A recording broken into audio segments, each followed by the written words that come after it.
اعوذ باللہ من الشیطان الرجیم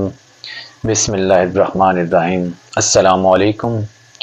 آج ہم سورہ البقرہ کی آیت نمبر 155، 156 اور 157 کو ڈسکس کریں گے اور سمجھنے کی کوشش کریں گے۔ میں آیت کو پڑھتا ہوں اور پھر اس کو سمجھنے کی کوشش کرتے ہیں۔ وَلَنَبْلُوَنَّكُمْ بِشَيْءٍ مِّنَ الْخَوْفِ وَلَنَبْلُوَنَّكُمْ بِشَيْءٍ مِّنَ الْخَوْفِ وَالْجُوعِ وَنَقْصٍ مِّنَ الْأَمْوَالِ وَالْأَنفُسِ وَالثَّمَرَاتِ وَبَشِّرِ الصَّابِرِينَ۔ اب دیکھیں اس آیت میں دو چیزوں پر ہم نے غور کرنا ہے۔ پہلی چیز یہ کہ وَلَنَبْلُوَنَّكُمْ بِشَيْءٍ مِّنَ الْخَوْفِ وَالْجُوعِ وَنَقْصٍ مِّنَ الْأَمْوَالِ وَالْأَنفُسِ وَالثَّمَرَاتِ۔ وَلَنَبْلُوَنَّكُمْ ہم ضرور بضرور تمہیں آزمائیں گے، ہم ضرور بضرور تمہاری آزمائش کریں گے یا تمہیں آزمائیں گے۔ یہ دیکھیں اس آیت میں اللہ تعالیٰ فرما رہے ہیں اور اس بات میں زور دے کر فرما رہے ہیں وَلَنَبْلُوَنَّكُمْ ہم ضرور بضرور، وَلَنَبْلُوَنَّكُمْ ہم ضرور بضرور تمہیں آزمائیں گے، بِشَيْءٍ مِّنَ الْخَوْفِ کسی چیز سے بھی۔ کون سی چیز؟ من الخوف خوف جیسی کسی چیز سے، والجوع اور بھوک جیسی کسی چیز سے۔ وَلَنَبْلُوَنَّكُمْ بِشَيْءٍ مِّنَ الْخَوْفِ وَالْجُوعِ اور اس سے آگے وَنَقْصٍ مِّنَ الْأَمْوَالِ وَالْأَنفُسِ وَالثَّمَرَاتِ اور پھر کمی کر کے، وَنَقْصٍ مِّنَ الْأَمْوَالِ پھر مال و دولت میں کمی کر کے۔ مال کسی طرح کا بھی ہو سکتا ہے، کیش کی شکل میں بھی ہو سکتا ہے، آپ کی پراپرٹی بھی ہو سکتی ہے، اس میں کمی کر کے بھی آزمائیں گے۔ پہلے خوف جیسی کسی چیز سے آزمائیں گے، بھوک جیسی کسی چیز سے آزمائیں گے، وَنَقْصٍ مِّنَ الْأَمْوَالِ اور پھر مالوں میں کمی کر کے، وَالْأَنفُسِ اور جانوں میں کمی کر کے۔ اب جانوں میں کمی کا مطلب یہ ہے کہ آپ کا کوئی پیارا آپ سے جدا ہو سکتا ہے، یا یہاں اس کا یہ بھی مطلب لیا جا سکتا ہے کہ صحت میں کمی کر کے بیماری سے بھی آزمائیں گے۔ والثمرات اور پھر پھلوں سے آزمائیں گے۔ یہاں جو ثمرات ہے اس کا مطلب فروٹس تو ہے، پھلوں کا اس کا مطلب پھلوں تو ہے، لیکن یہاں جو والثمرات ہے یہاں اس کا مطلب لگژریز ہے۔ ایک بیسک نیڈز جو ہوتی ہیں انسان کی، وہ کھانے پینے کی اشیاء یا اس کی زندگی کے رہنے کے لیے جو چیزیں اس کو درکار ہیں، وہ اس کی بیسک نیڈز کے بعد جو وہ کچھ ایسی ایکسٹرا اپنی آسائشیں خود سے بنا لیتا ہے اپنی خواہشات کے مطابق، جنہیں ہم لگژریز کہتے ہیں، ایکسٹرا جو سہولتیں وہ اپنے لیے بنا لیتا ہے۔ جیسے کوئی انسان جو ہے ویسے نارملی پنکھے کے ساتھ کوئی زندگی گزار رہا ہے تو وہ خوش ہے اس کے ساتھ، لیکن ایک انسان جو ہے وہ اے سی جو ہے اس میں ایئر کنڈیشن روم میں جو ہے وہ اپنے آپ کو کمفرٹیبل فیل کرتا ہے۔ تو ایسی جو لگژریز ہیں، یا اسے گولڈ کا بہت زیادہ چام ہے، وہ گولڈ یوز کرتا ہے، اچھی جو ہے وہ ڈریسز جو ہیں اس کا اس کو شوق ہے، اس نے اپنے لیے وہ اس کی عادت بنائی ہوئی ہے، وہ بہت ایکسٹرا جو ہے اس پہ اپنے مال و دولت کو خرچ کرتا ہے ایسی چیزوں پہ، تو ان کو ہم لگژریز کہتے ہیں۔ تو والثمرات کا مطلب یہی ہے کہ جو بیسک نیڈ سے آگے جو چیزیں ہیں ان میں بھی کمی کر کے اللہ تعالیٰ فرما رہے ہیں کہ آزمایا جائے گا۔ میں دوبارہ پڑھتا ہوں وَلَنَبْلُوَنَّكُمْ بِشَيْءٍ مِّنَ الْخَوْفِ وَالْجُوعِ وَنَقْصٍ مِّنَ الْأَمْوَالِ وَالْأَنفُسِ وَالثَّمَرَاتِ، یعنی کہ پہلے کس چیز سے؟ خوف جیسی کسی چیز سے آزمایا جائے گا یا بھوک جیسی کسی چیز سے۔ اب یہ خوف جو ہے کئی طرح کا خوف ہوتا ہے، تو بِشَيْءٍ مِّنَ الْخَوْفِ کسی چیز سے، من الخوف خوف جیسی کسی چیز سے آزمایا جائے گا، اور پھر اس کے بعد بھوک جیسی کسی چیز سے آزمایا جائے گا، پھر کمی کر کے مالوں میں اور جانوں میں، یا مالوں میں مال و دولت میں کمی کر کے، اور آپ کی کیش بھی ہو سکتی ہے، پراپرٹی بھی ہو سکتی ہے، اور اس کے بعد آپ کے جو وَالْأَنفُسِ وَالثَّمَرَاتِ اور پھر جانوں میں کمی کر کے۔ اس میں یہ ہے کہ کوئی بیماری سے بھی آپ کی آزمائش ہو سکتی ہے، یا آپ کا کوئی جو پیارا ہے وہ بھی آپ سے چھن سکتا ہے، اس طرح بھی آپ کی آزمائش ہو سکتی ہے۔ پھر والثمرات وہ لگژریز جو آپ اپنے لیے سیٹ کر دیتے ہیں، جن کے بغیر آپ اپنے آپ کو انکمفرٹیبل فیل کرتے ہیں، ان لگژریز میں کمی کر کے بھی آزمایا جائے گا۔ تو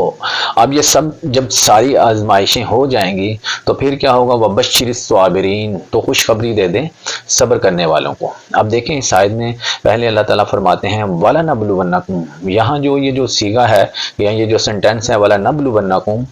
اس میں بہت زیادہ تاکید ہے۔ جو عربک لینگویج کو جانتے ہیں ان کو اس چیز کا آئیڈیا ہے کہ وَلَنَبْلُوَنَّكُمْ میں بہت زیادہ یہ ایک زوردار جو ہے وہ بات کی گئی ہے کہ ضرور بضرور، وَلَنَبْلُوَنَّكُمْ، ضرور بضرور تمہاری آزمائش کی جائے گی یا تجھے آزمایا جائے گا۔ تو کن چیزوں سے وہ میں نے آپ کے ساتھ ڈسکس کر لی ہیں، وَلَنَبْلُوَنَّكُمْ بِشَيْءٍ مِّنَ الْخَوْفِ وَالْجُوعِ وَنَقْصٍ مِّنَ الْأَمْوَالِ وَالْأَنفُسِ وَالثَّمَرَاتِ، کہ ان چیزوں سے آزمائش کی جائے گی، اور پھر جو اس آزمائش میں کامیاب ہوں گے پھر وَبَشِّرِ الصَّابِرِينَ، تو پھر خوشخبری دے دیں صبر کرنے والوں کو۔ اب یہ آزمائش کن کی ہوگی؟ یہ آزمائش جو ہے ان کے لیے ہے جو اس چیز میں اپنے آپ کو سمجھتے ہیں کہ ہم جو ہے اللہ تعالیٰ کے احکامات کے مطابق اپنی زندگی گزار رہے ہیں، اور ہم جو ہیں وہ بالکل کوئی ایسی ایکشن پرفارم نہیں کرتے جو اللہ تعالیٰ جس کو ناپسند فرمائیں۔ تو یہ ڈیفینیٹلی ایک ٹیسٹ ہوتا ہے، جیسے اب ایک ٹیچر بھی اسٹوڈنٹس کو پڑھاتا ہے تو پھر وہ جب اسٹوڈنٹس کہتے ہیں کہ ہمیں اس چیپٹر کی سمجھ آ گئی ہے، ہم اس چیپٹر میں اسٹرانگ ہو چکے ہیں، تو پھر ان کا ٹیسٹ ہوتا ہے کہ دیکھا جائے۔ پھر ٹیسٹ اس لیے ہوتا ہے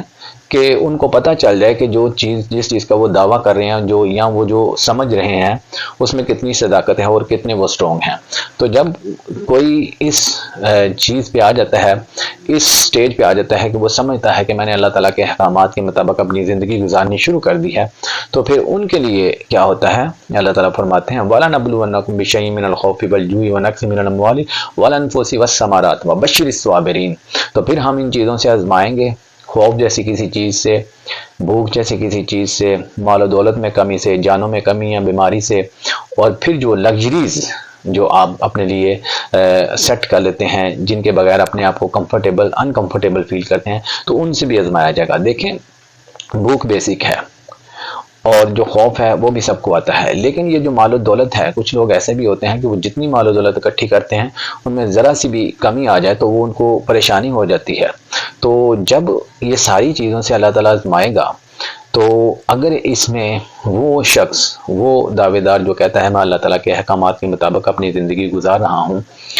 تو جب وہ ناشکری کی طرف جائے گا تو پھر وہاں جو ہے وہ سمجھ لیں کہ وہ اپنے ٹریک سے ہٹ گیا۔ تو اسی لیے جو صبر کر جائیں گے ان ساری چیزوں میں کمی کی وجہ سے، بھوک بھی برداشت کریں گے، خوف میں بھی اللہ تعالیٰ کی طرف ہی دھیان رکھیں گے اپنا، اور پھر ان کی مال و دولت میں کمی ہوگی تو اللہ تعالیٰ کی طرف دھیان رکھیں گے، پھر ان کو بیماری آئے گی یا ان کا کوئی پیارا ان سے الگ ہو جائے گا تو تب بھی اللہ تعالیٰ کی طرف ہی ان کا دھیان ہوگا۔ تو پھر کیا ہوگا، اور پھر جو لگژریز ہیں، ان کی ثمرات، پھل ہیں یا وہ لگژریز ہیں جن کو انہوں نے اپنے لیے جو ہے وہ ڈیسائیڈ کیا ہوا ہے اور جن کے بغیر وہ اپنے آپ کو انکمفرٹیبل فیل کرتے ہیں، ان سے جب وہ ان میں کمی ہوگی تو پھر بھی وہ صبر کریں گے اور اللہ تعالیٰ کی طرف دھیان رکھیں گے، تو پھر اللہ تعالیٰ آگے یہ بھی فرماتے ہیں کہ انہیں خوشخبری دے دیں صبر کرنے والوں کو۔ تو یہ تو ہے سورہ البقرہ کی آیت نمبر 155، جس میں اللہ تعالیٰ نے آزمائش بتایا کہ کس طرح آزمائش کی جا سکتی ہے، اور جو آزمائش میں پاس ہوگا تو اس کے لیے خوشخبری ہوگی۔ اب میں آیت نمبر 156 کو پڑھتا ہوں اور پھر اس کو سمجھنے کی کوشش کرتے ہیں۔ الذین اذا اصابتہم مصیبۃ، اور وہ لوگ جب ان کو کوئی مصیبت پہنچتی ہے، قالوا انا للہ و انا الیہ راجعون، تو وہ کہتے ہیں کہ بے شک ہم اللہ کے ہیں، ہم اللہ کا مال ہیں، اللہ کی پراپرٹی ہیں، اور جو بھی ہم پر مصیبت آئی ہے، جو بھی ہمیں پرابلمز آئی ہیں، ہم اپنے رستے سے نہیں ہٹیں گے، ہم اللہ کی طرف ہی جائیں گے، اللہ کی طرف ہی رجوع کریں گے، اللہ تعالیٰ سے ہی مانگیں گے، اللہ تعالیٰ کے علاوہ کسی کے آگے ہاتھ نہیں پھیلائیں گے، اللہ تعالیٰ کے احکامات کو رد نہیں کریں گے۔ الذین اذا اصابتہم مصیبۃ قالوا انا للہ و انا الیہ راجعون، یعنی کہ وہ لوگ، یہ لوگ ہیں کہ جب ان کو اصابتہم، انہیں کوئی پہنچتی ہے، مصیبت، انہیں کوئی مصیبت پہنچتی ہے، قالوا انا للہ و انا الیہ راجعون، تو وہ کہتے ہیں